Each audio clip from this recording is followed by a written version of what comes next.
Welcome to DTV. I'm with Dave Misson in the lead up to the round 5 clash against St Kilda, against your old side mate. And this week there's a few injuries to go through, so we'll start off with one of the main ones, Mitch Clark. Yeah, look, Mitch is really in the hands of the doctor this week, just with regard to, his neck.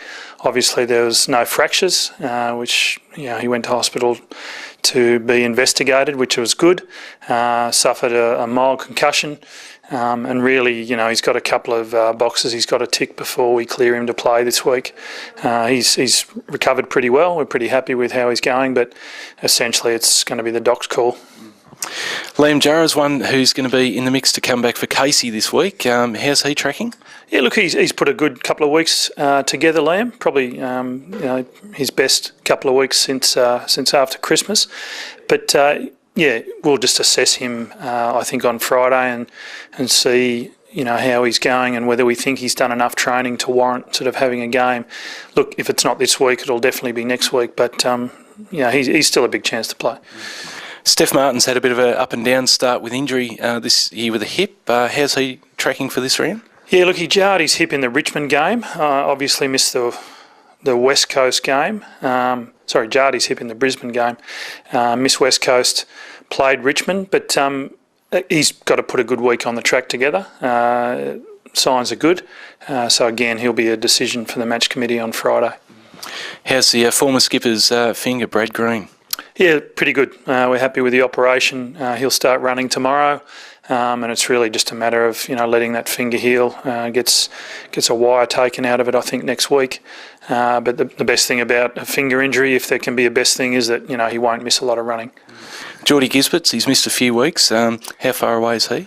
Yeah, look, he's had a really good week. He's done a couple of running sessions outside this week and a bit of agility.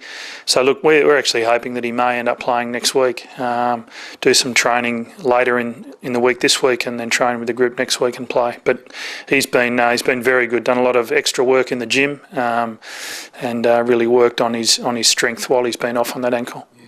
Josh Tynan played the first game of the year, but has just had a bit of a foot problem. Can you talk about that? Yeah, just had a bit of a stress reaction in one of his toes, which we caught pretty early. But being a first-year player, we really don't want to take a lot of risk with him. So look, we're going to unload him for a couple of weeks and just get him sort of back to play probably 2 or 3 weeks down the track, I reckon. Better news for a couple of other young guys in Rory Taggart and Lucas Cook. Can you talk about their progress? Yeah, both looking to play down at Casey this week. Have done really well in rehab, been pretty diligent, and we're looking forward to seeing them back out on the field. Finally, a couple of the suspended guys for different reasons back in the mix, Jack Grimes and Cole Sylvia. Yeah, both obviously available this week. Both served Cole a club suspension and Grimes an AFL one last weekend, so both will be available to be chosen this week. All right, well, a few names there to watch out for, Dave. Best wishes for the weekend against your old side, and hopefully the list shrinks for next week. Thanks, mate. Cheers.